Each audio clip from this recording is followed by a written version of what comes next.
Avec ses 33 zones portuaires en bordure de Meuse et du canal Albert, ses 382 hectares de terrain au service des utilisateurs de la voie d'eau, le port autonome de Liège est le premier port intérieur belge, le troisième au niveau européen. 19 millions de tonnes de marchandises y ont transité l'an dernier. Je dirais que l'atout principal, c'est la position géographique du port autonome de Liège au niveau de l'Europe.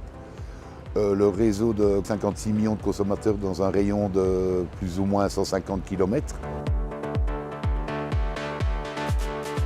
Le port autonome génère en emplois directs et indirects plus ou moins 19 000 emplois. Concernant les différentes activités, je citerai l'alimentaire, les produits pharmaceutiques, le bois, les matériaux de construction. Et alors, ce qui se développe actuellement aussi, ce sont des demandes pour réaliser de l'économie circulaire.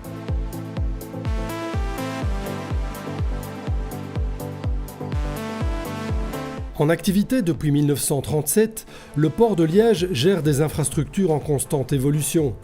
Le développement de la plateforme Liège Trilogie Port, dédiée à la logistique, en est une parfaite illustration.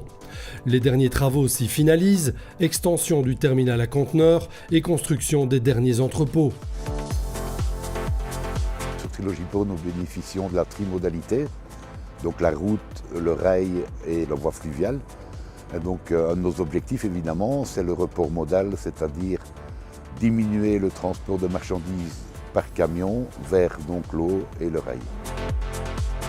Soutenu par la Wallonie, de gros efforts sont fournis par le port autonome de Liège pour favoriser ce report modal.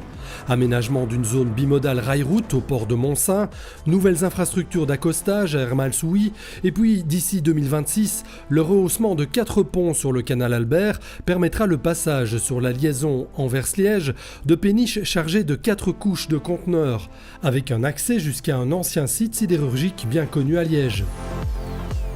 Évidemment, nous nous projetons dans l'avenir et nous souhaitons jouer un rôle d'acteur dans le développement, redéploiement économique de la zone Chertal, qui bénéficie sur 3 km le long du canal Albert de 2 quais, un de plus de 200 mètres, l'autre plus de 100 mètres.